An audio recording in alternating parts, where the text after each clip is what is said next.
So, Senator Thurston, we're actually coming right back to you with our very next question. And here's what it is. And you have 90 seconds to answer this.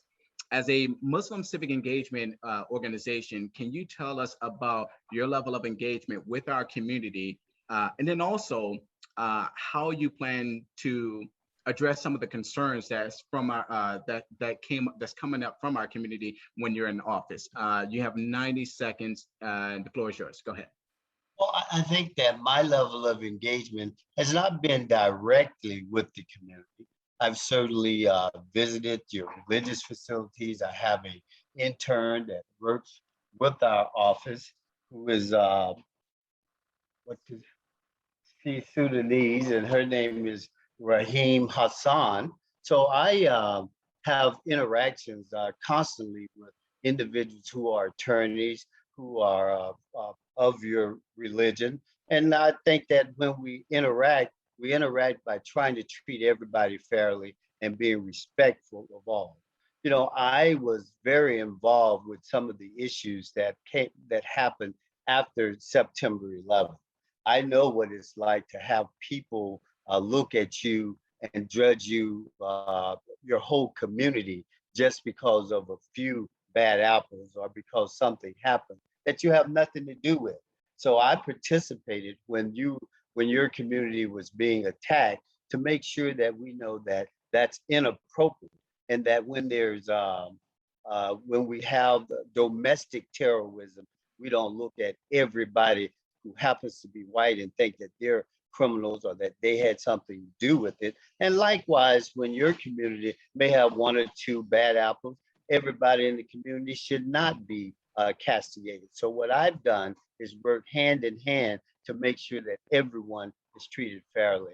And I'll continue to do that. As with the issues that I was addressing, you know, I'm not just starting out to fight for justice.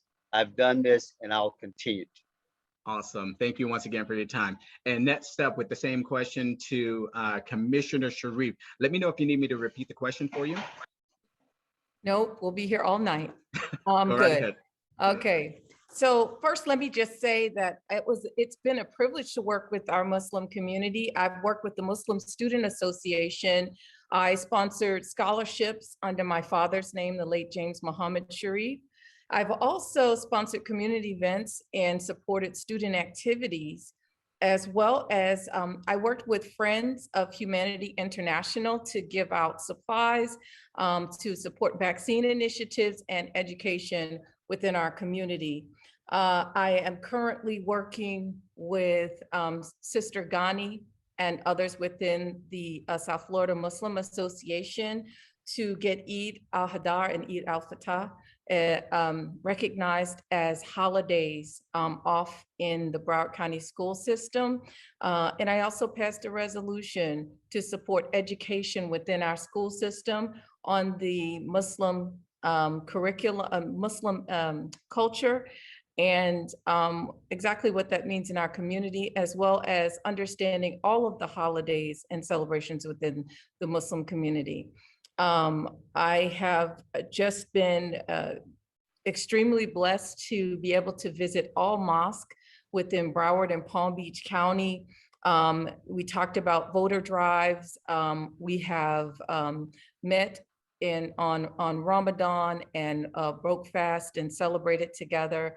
And you know, I just feel like my involvement in the Muslim community is just such a testament to the strength of foundation that my father built with Masjid Al-Ansar and the food program, and how he believed so strongly in blessings, 10 blessings fold coming back to you with what you give to the community. And that's what my political involvement with the Muslim community means. That means blessing to everyone. Thank you. Awesome. Thank you so much. And next up, we have Mr. Morrell. 90 seconds, the floor is yours, sir. Go ahead.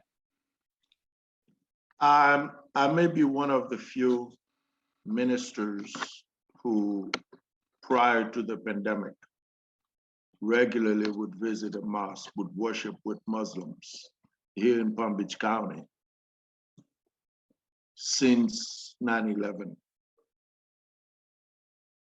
I would do it almost every Friday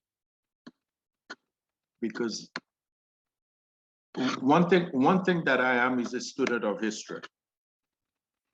Our country, Haiti, where I was born, one of the original fighters for our independence was Bookman Duddy, a Muslim. And what many people don't realize that our Black brothers and sisters, our ancestors who were kidnapped from Africa and brought here were Muslims. They were not Christians. So I am very well aware of my history, of my heritage, that my heritage is Muslim. That's a fact. So I would worship, and as I said, prior to the pandemic with Muslims. I stand with Muslims as I stand with all faith. That we are all seeking to be better people, to be better human beings. I thank you so much. Thank you. Thank you for your time. Okay, next up, we actually have in order, stand by, Commissioner Holness. Commissioner Holness, the floor is yours. Same question. Let me know if you need me to repeat it or not. It's okay. Thank you very much. Because of my engagement within the Muslim community, I understand clearly the need for justice and fairness for all people, and I've stood for that. I've worked closely again with not only Masjid Al-Iman, but I've been to the Islamic Foundation South Florida many times, many events. Masjid Islam Cooper City, Islamic Center in Boca Raton. I mentioned earlier that I have one of my interns that has worked with me for many years to get that engagement, to get a full understanding. I actually have planned a trade mission to Bangladesh with Atika Rahman. I believe he might be on. We were supposed to go to Dubai, and we're still trying to work that through, even with COVID. So understanding the need to be inclusive and to participate. I help that community in their business endeavors also, because it's a huge part of what the Muslim community does. They own their own business. They're great entrepreneurs. And to support their efforts to ensure that they're creating prosperity for themselves, for their family, which in turn will create prosperity for our community and our nation.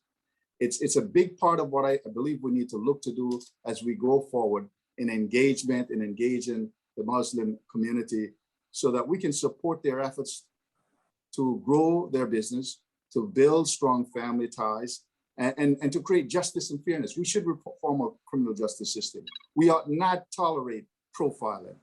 That's very wrong. We shouldn't single out people because of their religion or their color. And I've worked on that also, putting together last year an ordinance that created the Police and Criminal Justice Oversight Committee to look at how our review community, to look at our policies and how we change them. And that's one that we need to change, to ensure that people shouldn't feel that the police should be against them and be fearful when they try to go out on the street and live a full life as full Americans. We ought to be inclusive. Thank you so much for that, Commissioner. All right, next up, we're tossing the mic over to Rep. Party. The floor is yours. Thank you. So, my engagement with the Muslim American community here in South Florida began before my elected service in college. One of the first things I did when I got to the University of Miami was that I joined a group called JAM, which stands for Jews and Muslims Together for Peace, although I'm neither Jewish nor Muslim.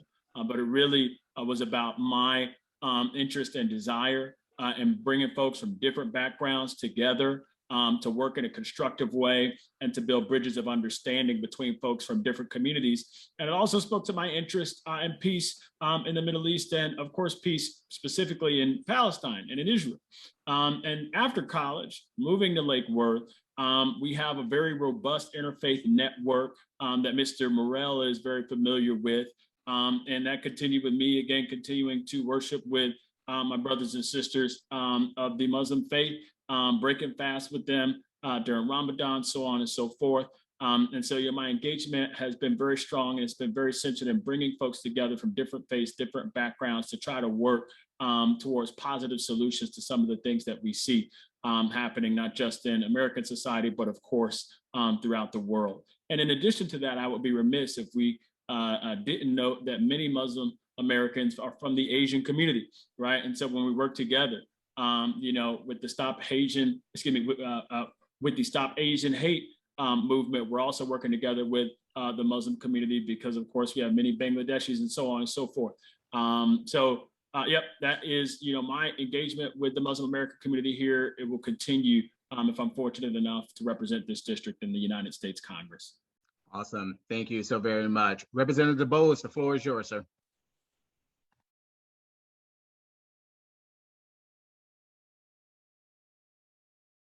Representative Bowles, you're on mute. I'm sorry. Go right ahead. Go right ahead. Try it again. Helping you out last time. You helped me out this time. All right. All right. So my engagement starts in my current office.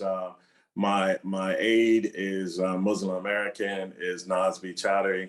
Also, my office has been engaged with the Council of American Islamic Relations as relates to helping promoting the holidays. I think, or I know, if I'm fortunate enough to be the congressman, and I would make sure that, one, I would have an open door. I know the Muslim community has felt that they've been sidelined as it relates to major issues and concerns. The common things we talk about, healthcare and economic development and fair and just policing. So in my capacity, I would make sure that I continue to have an open door, listening and making sure that I could be a voice and an advocate for the Muslim American community. Awesome. Thank you very much. And next up, we have Ms. Sheila. The floor is yours. Thank you. So my engagement has been on a professional level, where I've worked with several Muslim doctors to provide services throughout the community, but also politically, where I supported many Muslim candidates. As a child of immigrants, I believe in a diverse voice that's uplifting and representative of the community. And that's why I decided to support different Muslim candidates, to encourage seeing more Muslims in the state house and in the state representatives. Also, I've attended several iftars in hopes of building strong relationships. And as a representative, I plan on continuing the same kinds of work, ensuring that we all have a voice, ensuring that we all have a seat at the table, mentoring, pushing forward, however we can, to make sure that the Muslim community is represented in our government to help us make decisions.